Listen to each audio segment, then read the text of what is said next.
The Israeli cabinet voted early this morning in favor of a ceasefire deal in Gaza that will see hostages released in exchange for Palestinian prisoners and a halt to the fighting despite vocal objections from members of the far-right coalition.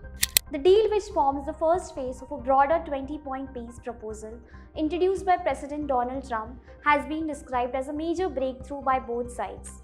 The initial agreement includes several coordinated steps to be undertaken by Israel and Hamas following indirect negotiations held in Sharm el-Sheikh, Egypt, with involvement from envoys representing the US, Qatar, and Turkey. The ceasefire is expected to begin within 24 hours of the cabinet's approval. The Israel Defense Forces will pull back to new positions inside Gaza, with the withdrawal set to leave Israeli troops in coordination of approximately 53% of the territory. 72 hours after the ceasefire begins, Hamas is to release all remaining hostages. Of the 48 hostages still held, only about 20 are believed to be alive. In exchange, Israel will release around 2,000 Palestinian prisoners. The exchange is reported to include 250 inmates serving life sentences and 1,700 Gazans detained during the conflict. For each deceased Israeli hostage, Israel will return the remains of 15 Palestinians. Trump, who has described the deal as a momentous breakthrough, could attend a formal signing ceremony in Egypt. A possible visit to Israel is also planned for Sunday. According to the White House, the hostage release may occur on October 13 or 14. To monitor the ceasefire and ensure logistic coordination, the United States will send approximately 200 military personnel to Israel. These troops, primarily military planners and security specialists, will operate from a joint military coordination center. They will be joined by personnel from Egypt, Qatar, Turkey, and UAE. Senior US officials have confirmed that no American troops will be deployed on the ground in Gaza.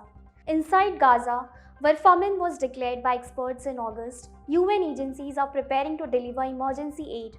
The UN's humanitarian chief said 170,000 metric tons of aid, medicine, and other supplies are ready for immediate shipment.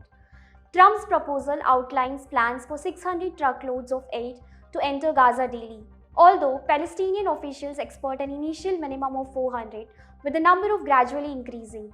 In Israel, thousands were out on the streets waving Israeli and American flags and expressing relief and optimism, while in Gaza, celebrations were more subdued. Most Gazans expressed fear about whether the deal would hold. Now, what lies ahead? Their fears are not misplaced, although the initial ceasefire is significant. There are unresolved questions like the future governance of Gaza, the possibilities of Hamas being disarmed, and the timeline and scope of Israel's full withdrawal.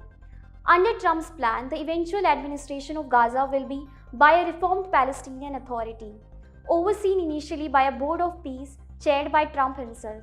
Yet, Hamas is not so keen on an external board. While Netanyahu does not want any future Hamas role, Hamas, for its part, insists on maintaining a role in what it calls a unified Palestinian movement and has refused demands for disarmament. For now, the mood remains tentatively optimistic, with international stakeholders hopeful that this first phase may lead to a more durable solution. Speaking after the cabinet meeting, Netanyahu said, "We have vowed during these 2 years to achieve our war aims. A central one of these wars aims to return the hostages, all of the hostages, the living and the dead, and we are about to achieve that goal."